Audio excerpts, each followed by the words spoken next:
What's on the agenda for Friday? He's Brandon Marcello. I'm Mike Niziolek, or with AuburnUndercover.com. Look, Georgia Southern week 1, Clemson week 2. Do you think they're going to be conservative? Auburn is on offense. Hold some things back for that. Going to be sure to be an intense road game second week of the season. Yeah, I think Auburn will hold back a little bit. I think they're going to see what works against Georgia Southern, and if something works, they'll stick with it. That could be little dink and dunk passes. That could just be the running game. I think they will try to stretch the field a little bit just to give Clemson something to think about and do some other things, but they're not going to tip their hand to Clemson.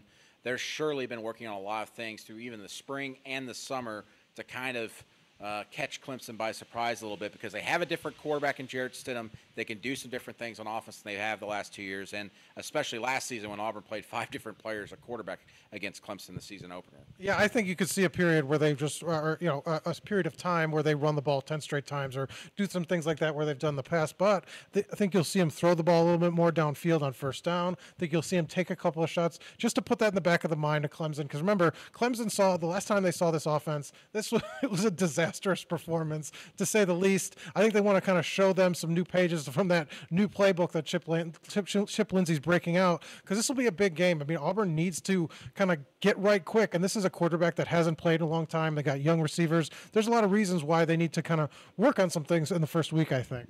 Yeah, I agree with that. I just don't think they're going to be like, okay, let's run these 4 verts and we run things off of that, and things that are really going to surprise Clemson, but let's run it this week.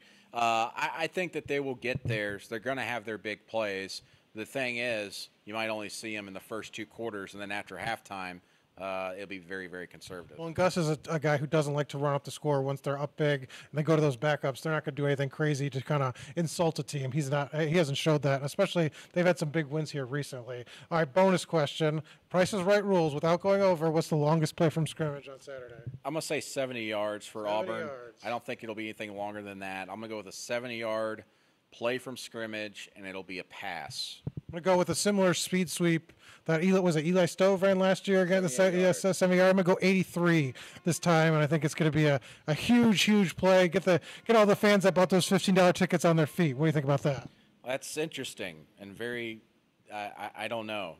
Well, that's very strange. 83 yards. It's very specific. It's very specific. That's what I'm going with, and I'm going to be right. You watch. Nostradamus right here. That wraps up the week. We got one more special agenda on game day. Check it out tomorrow at AuburnUndercover.com. He's Brandon Marcello. I'm Mike Niziolek.